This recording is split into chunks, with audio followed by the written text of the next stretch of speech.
Hola a Ujú. todos, somos Agustina y Natalia y estamos en un nuevo episodio de Punto de Fuga apoyado por la Red de Jóvenes para la Acción Climática.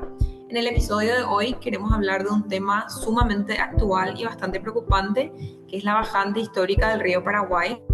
Para eso tenemos un invitado más que especial, que es el profesor Max Pastén. Él es investigador de la Facultad Politécnica de la Universidad Nacional de Asunción.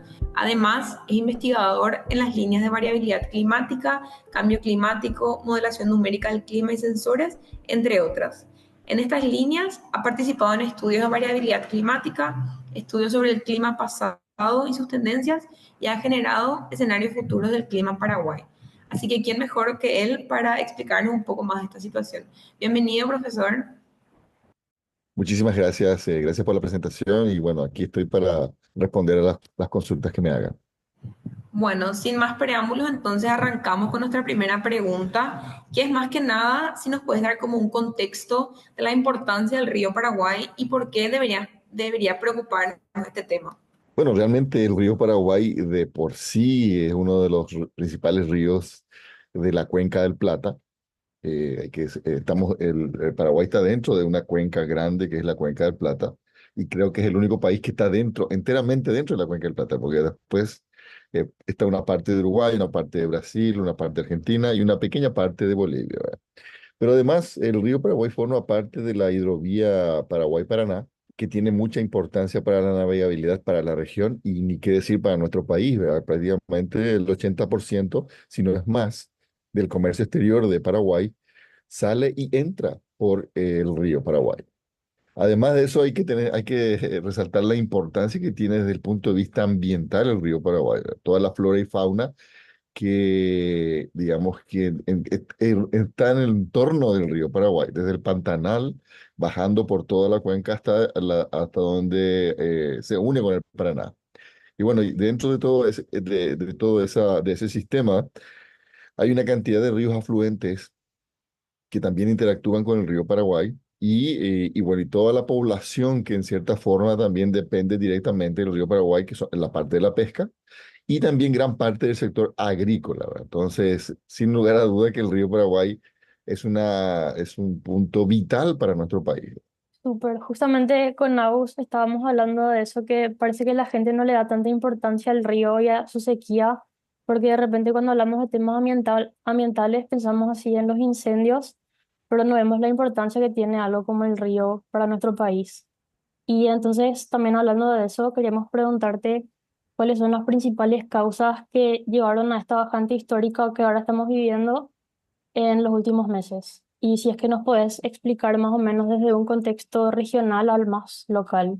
Sí, bueno, realmente la importancia que la gente o la población en sí le da al río eh, asciende cuando el río baja, ¿verdad? Justamente porque ahí es donde se nota su importancia, ¿verdad? Y bueno, las causas de la sequía son varias. Una de ellas es principalmente la variedad climática. Estamos en una sequía que se inició en el 2020.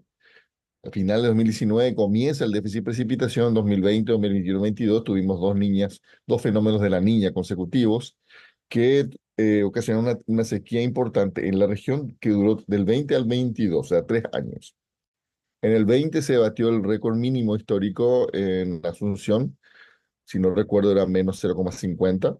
En el 21 se volvió a romper, que menos 0,75, que fue el 26 de octubre del 2021. Y ahora, que hoy nuevamente el río está en menos 1,60, que pasa a ser el mínimo histórico en el 2024. Es decir, que este es el valor más bajo en 121 años de datos del río Paraguay. Obviamente, la sequía, o sea, el impacto de esta sequía en todos estos años ha hecho que la situación se vaya siempre agravando.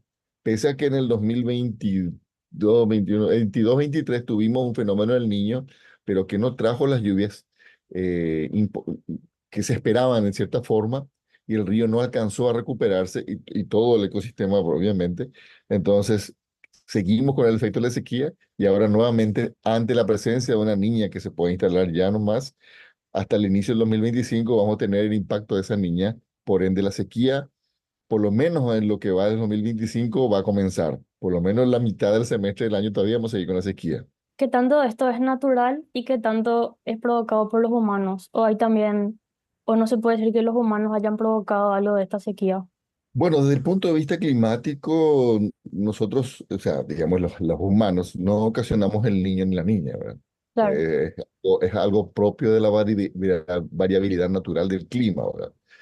Pero sí, a veces cambiamos un poco el entorno que hace a veces que estos fenómenos se impacten de mayor manera o tengan un impacto más negativo, digamos, de una forma de decir, ¿verdad? Porque cambiamos un poco el contorno, el cambio de uso de suelo y todo lo demás. Ahora, es muy difícil saber así rápidamente cuánto nosotros estamos afectando y cuánto es producto solamente de la variedad natural del clima, ¿verdad? Entonces, ahí es donde está la incertidumbre. ¿Cómo diferenciar el porcentaje que nosotros afectamos y qué porcentaje le corresponde al clima natural? Es una respuesta muy difícil de dar, pero obviamente tenemos una incidencia. Y más todavía ahora que en los tiempos actuales nuestra dependencia del río es mucho mayor que antes. Y si nosotros evaluamos el impacto que tiene una sequía como esta hace 10 años, es mucho menor que ahora. Es más porque nosotros dependemos más del recurso cada vez más, es que cualquier impacto negativo nos impacta de una manera mayor, digamos. ¿Y por qué Esa, antes, por qué se perdón. podría decir que antes no dependíamos tanto del río como ahora? No, no, y yo creo que es una cuestión también de cómo va evolucionando el uso del recurso, ¿verdad? Yo creo que antes se navegaba menos que ahora, ¿verdad? Inclusive, hablando con expertos o gente del sector del transporte fluvial, muchos dicen que con una sequía menos intensa antes se navegaba menos. O sea, hoy se navega más, hay un plan de dragado del río que hace que pese a las condiciones adversas, se siguió navegando bastante, mucho más que antes, y por la importancia representa eso para nuestro comercio principalmente, ¿verdad? Entonces, ahí ha habido una suerte de, ¿cómo se dice? Se redujo un poco la vulnerabilidad, pero aún así seguimos altamente vulnerables a este fenómeno. Sí, la verdad que es un tema súper complejo y como planteas, es verdad una manera distinta de mirar las cosas, entendiendo que como hoy hay mayores exportaciones, se usa más el río, pero al mismo tiempo, siguiendo con este patrón, que va a haber cada vez más cosas que exportar y las sequías van a ser cada vez más intensas, es como que se pone bastante crítica la situación y queríamos saber si hay en las oficinas, por ejemplo, se está hablando de qué tan crítica es la situación. En las redes sociales decían, por ejemplo, va a aumentar el precio del combustible, qué tan real es esto, ¿verdad? Hoy en día también con tanta información que vemos ya, cuesta un poco discernir en qué es real, qué no, si busca crear nomás como un pánico en la sociedad. Entonces, por eso también nosotros tratamos de acercarnos a las personas científicas que puedan tener una información respaldada por datos. Y sobre todo Ujú. mencionabas también que el río es importante tanto en el sector económico, para todo lo que es exportaciones e importaciones, pero también para el sector social. Sabemos que hay muchas comunidades al otro lado del río justamente que básicamente su fuente de agua es el río como tal, ¿verdad? Entonces, más o menos, ¿qué se está previendo por ahí? Bueno, realmente sí, como dijiste, cada vez dependemos más del río. Eh, la falta de lluvia en la zona del Pantanal, que es una de las principales fuentes de agua para el río Paraguay, que hace que normalmente el río en la época de verano disminuya y aumente en los meses de invierno, porque el proceso de acumulación de agua en el Pantanal es al revés, es inverso.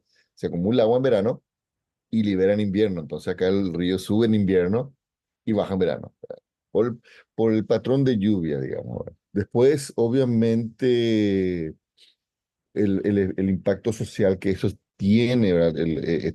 Porque prácticamente ese aporte del Pantanal ya no lo estamos teniendo de 2020. Entonces, todo lo que experimentamos, o sea, mejor dicho, toda la mejora del río Paraguay se debe a las lluvias que ocurren dentro del territorio, dentro de la cuenca, dentro del territorio paraguayo, ¿verdad? Entonces, y eso justamente ha sido el déficit. De hecho, el Chaco ha sido la región occidental, si bien alejándonos un poco más al oeste, vemos que hay comunidades que hace bastante tiempo están recibiendo están recibiendo camiones con agua, perdón, para sustento, ¿verdad? De las comunidades indígenas que son altamente vulnerables justamente al déficit de lluvia. Pero yo creo que más adelante este recurso puede ser vital para las comunidades en el Chaco. Entonces, posiblemente en el futuro vamos a tener que usar mucho más el recurso o vamos a depender más todavía del recurso. Esto hace que yo creo que los tomadores de decisión tengan que ir pensando en soluciones un poco más integrales y a largo plazo, porque esta situación se va, por el tema del cambio climático, se habla de que el cambio climático va a acentuar estos eventos extremos y los va a hacer cada vez más frecuentes. Es decir, la sequía no, el cambio climático no produce sequías, pero sí las puede intensificar y aparecer con más frecuencias.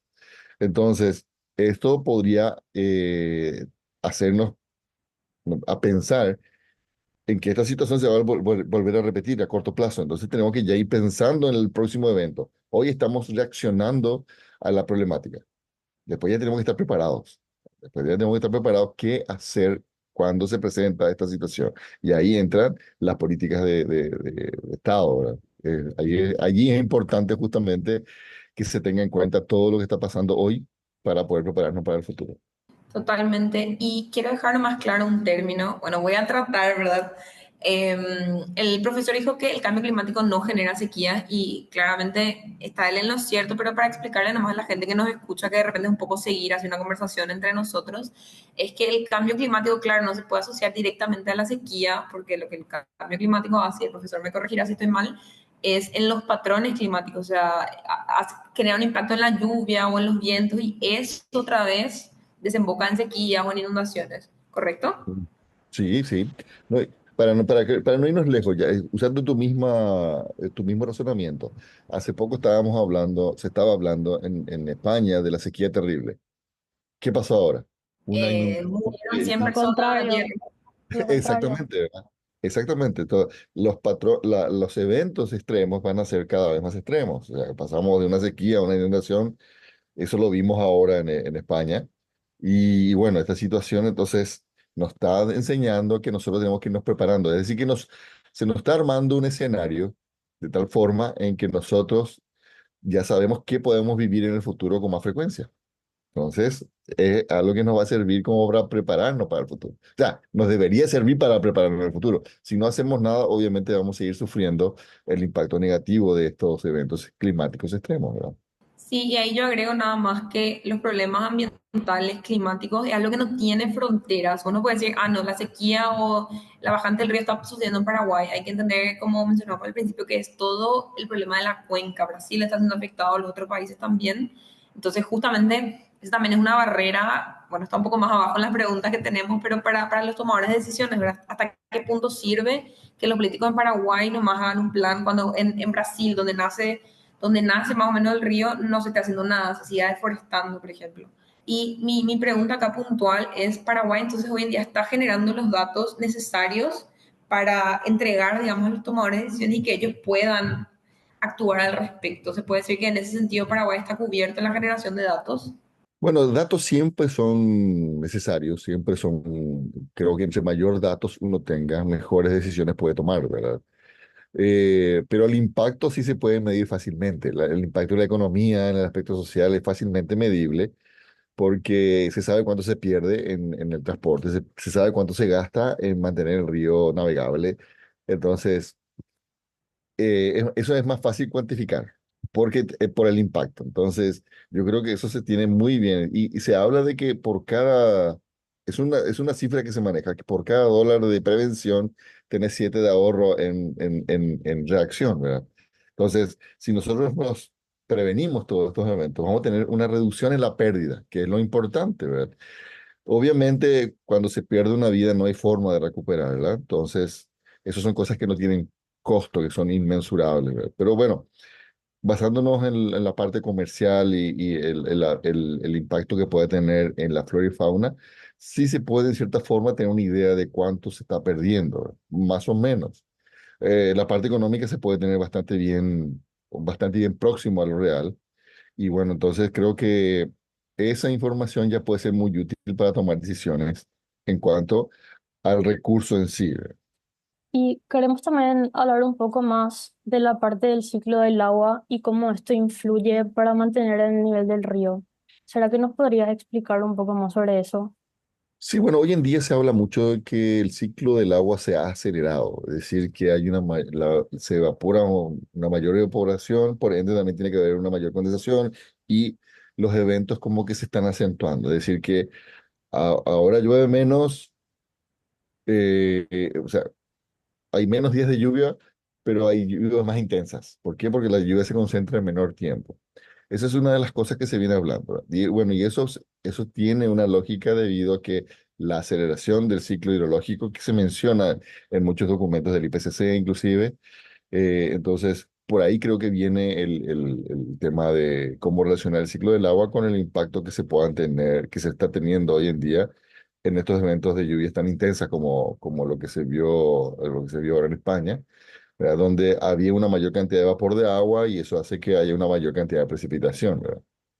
Yo cuando empezaba con el tema del cambio climático, me hacía la pregunta, ¿cómo es posible que llueva menos, pero llueva más al mismo tiempo, ¿verdad? Yo una vez Mm. vi un video que explicaba la temperatura, aumenta la evaporación y la condensación, entonces llueve más.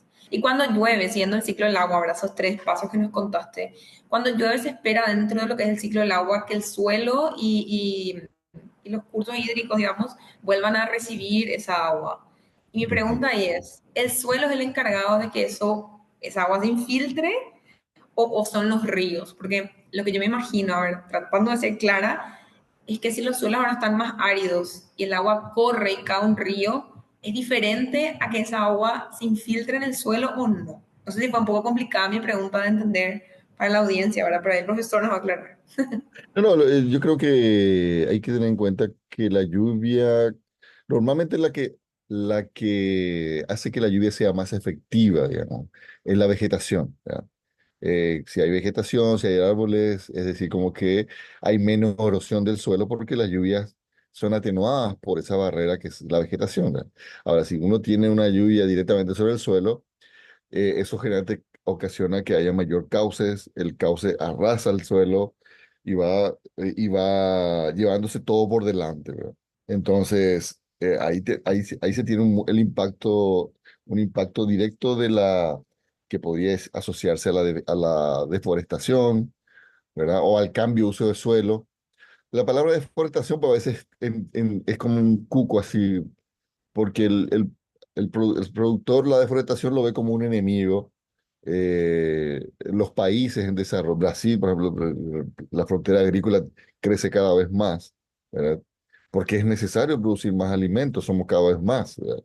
Entonces, lo ideal es cómo producir mejor en el mismo espacio que hoy ya tenemos, que ya se está produciendo, ¿verdad? Hacia eso apunta todo, ¿verdad? Porque obviamente si seguimos deforestando en algún momento, vamos a quedarnos sin vegetación, o sea, sin los bosques, sin eso. Que creo que no, obviamente eso va a traer un impacto negativo a nivel mundial, ¿verdad? Pero eso es un tema muy complejo porque ahí hay varios intereses, ¿verdad? Entonces, por otro lado también, como dije, la población tiene que vivir, tiene que alimentarse. Nosotros somos considerados el granero del mundo, producimos el alimento para casi parte del mundo, ¿verdad? Y nuestra economía depende de ello. Entonces, no podés dejar de producir alimentos porque eso va a traer como país nos va a ir mal. Entonces, y ahí entra la balanza, ¿qué conviene hacer? ¿Verdad? De tal manera que todos estemos bien, que podamos seguir viviendo bien pero que también tengamos todos los recursos naturales a nuestra disposición. Entonces ahí es un tema de sopesar en la balanza, ¿verdad? Como se dice. Ya hablando un poco también de esta forma de cómo se producen los alimentos, tenemos otra pregunta que tal vez sea un poco específica, pero también te queríamos preguntar, porque vimos en redes sociales que hay unos videos que son como de Google Maps que muestran cómo algunas arroceras están desviando partes del río para regar sus plantaciones. Y Sí. queríamos saber si esto primero, por qué se hace y si es que es legal o está regulado y si puede ser una de las causas también de esta sequía. Bueno, eso es realmente un tema también bastante complejo porque creo que hay una, bueno, no es que creo, hay una unidad, una institución que se encarga de regular eso, que es el Ministerio del Ambiente, el MADES. Yo creo que acá hay dos cosas. La falta de agua hace que la gente se fije más ahora en los arroceros. Si había abundante agua, nadie iba a estar hablando de los arroceros, ¿verdad? Entonces, ese es otros temas que se habla, que el agua va a ser el tema de futuros conflictos en la sociedad, ¿verdad? Y esto se ve perfectamente ahora, ¿verdad? Donde el agua pasó a ser un recurso codiciado, entonces ya todos miran el arrocero que te está desviando. Que si tu vecino está regando la vereda con la manguera, ¿es agua que ella juntó o de la SAP? Entonces todo el mundo ya está así con cara de policía, ¿verdad?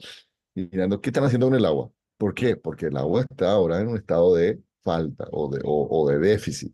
Pero si había abundante agua, nadie le iba a importar.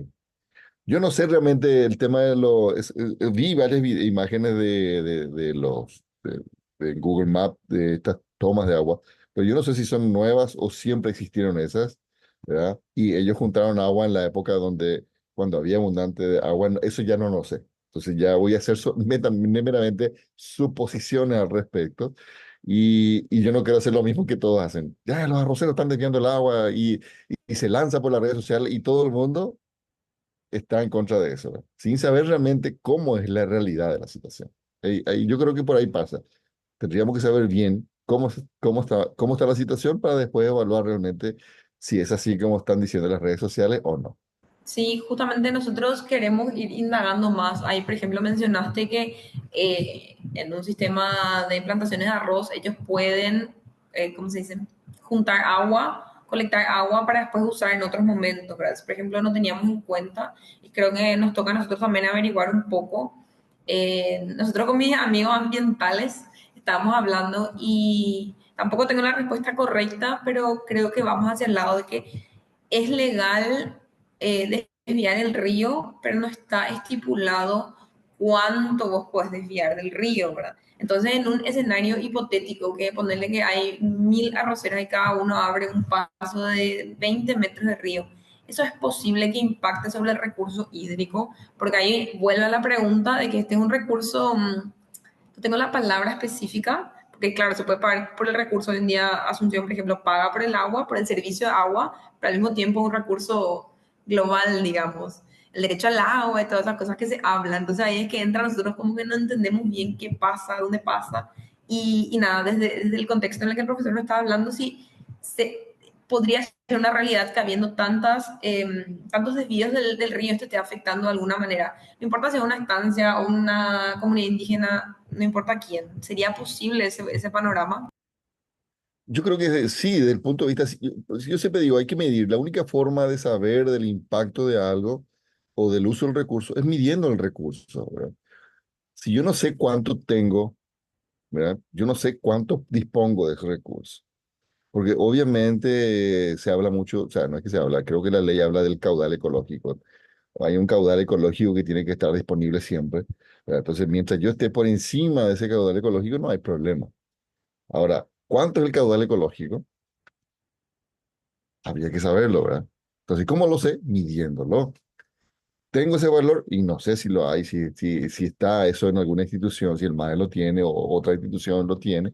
Entonces, yo creo que por allí parte el tema. Hay que medir y tener bien establecidos los límites, los rangos y todo eso para saber cuándo alguien infringe la ley.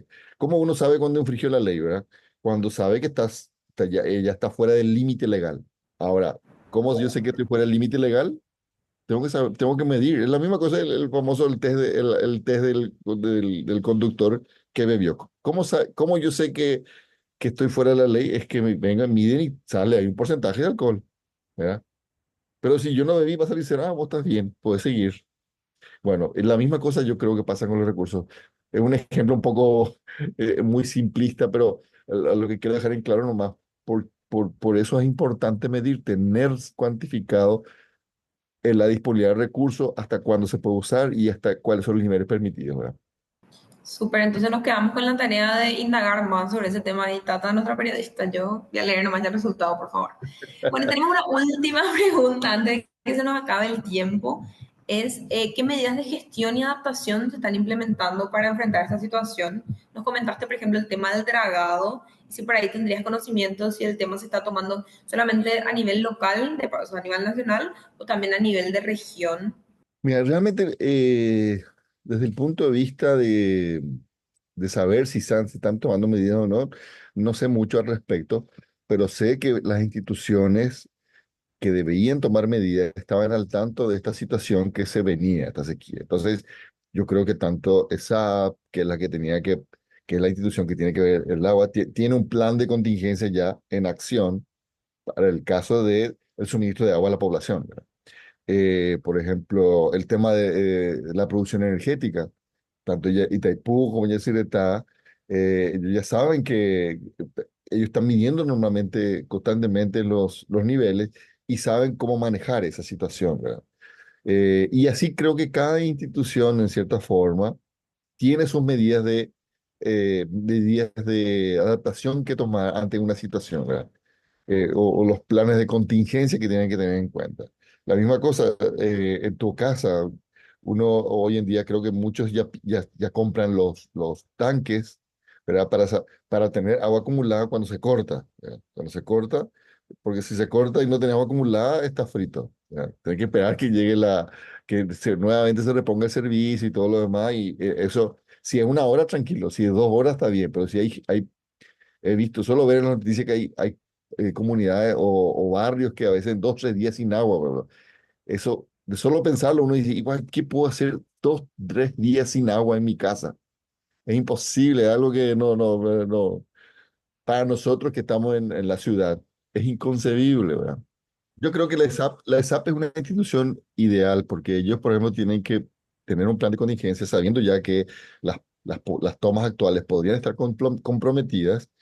¿Qué hicieron para no tener ese impacto negativo? Nunca se había llegado a este nivel en el río tan bajo en Asunción, ¿verdad?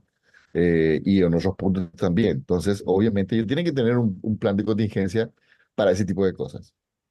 Sí, súper, súper complejo este tema del agua realmente. Y a mí lo que me gusta es cuando se quedan así preguntas abiertas, ¿verdad? Ahora seguramente como Tata ya estamos pensando telepáticamente a quién le vamos a entrevistar para que nos diga un ejemplo de plan de contingencia del agua. Eso es todo por mi parte, Tata. Te concedo el cierre de esta entrevista. Súper interesante. Genial, buenísimo. Queremos agradecerte muchísimo por tu tiempo. Yo creo que nos aclaraste un montón de cosas y salieron muchos temas muy interesantes y en los que nos gustaría profundizar más. Así que no sé si de repente tenés un último mensaje que querés dejarle a la gente para que sea un poco más consciente de lo preocupante que es esta situación de la sequía en el río. No, ya que hoy se habla mucho del cambio climático, ¿verdad? Se habla mucho del cambio climático. Si bien mucha gente no tiene bien en claro qué es el cambio climático, porque el cambio climático es algo a largo plazo, no es algo así que uno lo pueda medir hoy o mañana o una tormenta ocurre el cambio. No, es difícil medir y culpar a un evento de tan largo plazo, un evento puntual. Pero pónganse nomás, este escenario que estamos viviendo hoy, vamos a vivirlo con mayor frecuencia. Entonces, a esto hay que prepararse para el futuro. Sequías más frecuentes, olas de calor más frecuentes, eh, qué sé yo. Nos queda muy lejos el recuerdo de las inundaciones, pero también se pueden dar de aquí a poco tiempo inundaciones también. Entonces, hoy en día ya tenemos, esto es como unos ensayos que estamos viviendo ante lo que pueden ser los escenarios futuros en forma más frecuente, en cuanto al cambio climático me refiero. Entonces, eso es lo que tiene la población concientizarse. Esto va a ser más frecuente y lo vamos a vivir en carne propia, ¿verdad?